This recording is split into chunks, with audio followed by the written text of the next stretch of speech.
Welcome back to BYU Sports Nation. We're live in Studio B. He is Jarom. I am Spencer. Let's talk about some elite runners, shall we? Hey, #2 in the country, men's cross country, baby. And representing that men's cross country team, a dynamic duo. They are Aidan Troutner, two-time All-American, and Davin Thompson. Welcome back to the show. What's up, dudes? Davin, good to have you in Studio B. Yeah, it's good to be here. Let's go, baby. All right, let's start with the #2 ranking. You always want to be #1, but you're staring up at Big 12 rival and a really tough foe in Oklahoma State. So how do you manage preseason expectations when you are the #2 team in the country? Question for both of you. Aidan, how do you manage those preseason expectations? Yeah, I mean, I think, so this is my 5th year, I guess. So every year we've been ranked in the top 3. So it's not hugely different.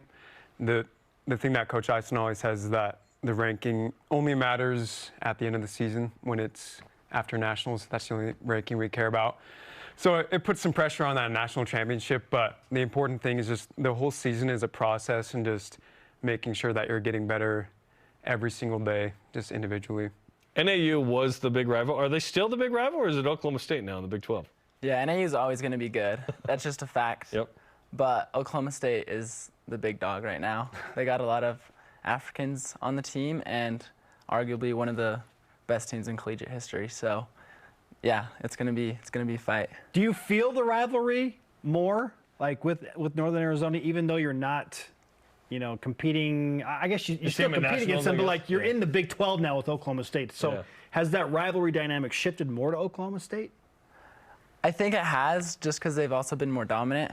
But I think it almost just feels like a trio of rivalry instead of just 2 of us. Now there's 3. Yeah. So it's awesome. Do you like it, Aidan? Does it make you run harder, prepare better? Yeah, I mean, I think the thing is we interact and we know those guys on both of those teams super well.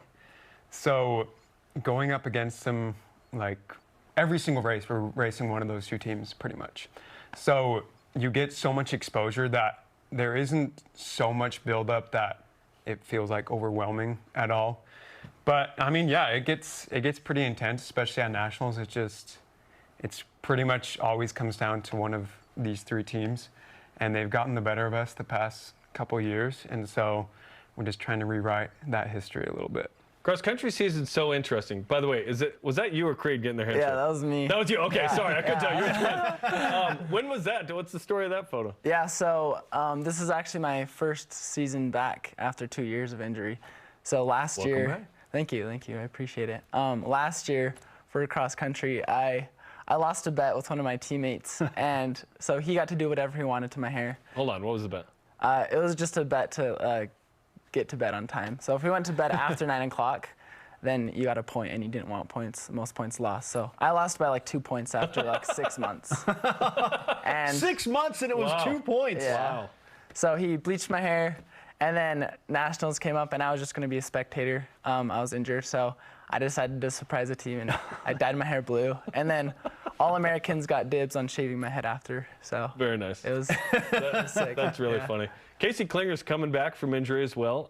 Adds to a very deep team, Aidan. What are you excited about with this group trying to win a national championship? Yeah, I mean, we always felt like maybe 2022, last year too, probably our most talented teams we've ever had. Unfortunately, we've come up against also the 2 most talented teams in NCAA history with NAU and Oklahoma State. Crazy. But we're returning pretty much everyone from those past 2 years, team-wise. Like Casey, obviously, is a huge cog in our team, and he's always going to lead us in cross country. But we got an Olympian coming back, which no one else does, That's so pretty awesome. That's huge, having James Corrigan back. The Thompson twins are back. I'm back. Joy Noakes is back. So we're looking really good. Like, we're for sure have our most experienced and deep team we've ever had. So it's just about executing on the day.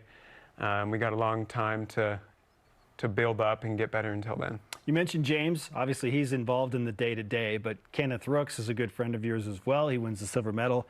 How does that work when you're training? Do you invite these former athletes as professionals then to come back and run with you? Do they? Connor and Clayton. Do those workouts happen all together? Yeah, I mean, I wouldn't say we invite them, they just come whenever they want. It's just like, as they probably should. Yeah, it's like, so today, it'll be a random day. Kenneth will come. Actually, Kenneth, since he's still in school, he pretty much runs with us every single day.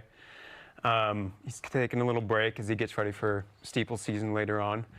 But yeah, I mean, we train with him all the time, and you really get a lot of confidence. Just, you know, we have the exact same coach as they do, and we're, for the most part, getting the same basics in terms of training.